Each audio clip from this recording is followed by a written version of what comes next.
Dawud Islami's publisher,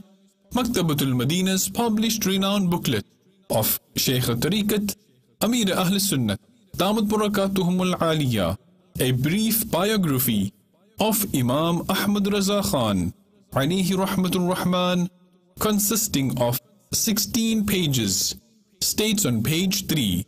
at the age of 13 years, 10 months and 4 days, in the star,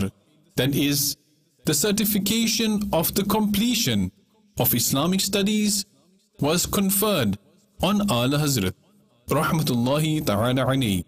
On the very same day, he, rahmatullahi ta'ala alayhi, wrote a fatwa in reply to a query. Finding the fatwa correct and accurate, his exalted father, Maulana Naqi Ali Khan, rahmatullahi ta'ala alayhi, delegated him to the office of Mufti, and Ala Hazrat, rahmatullahi ta'ala alayhi, continued the services of Ifta till his demise.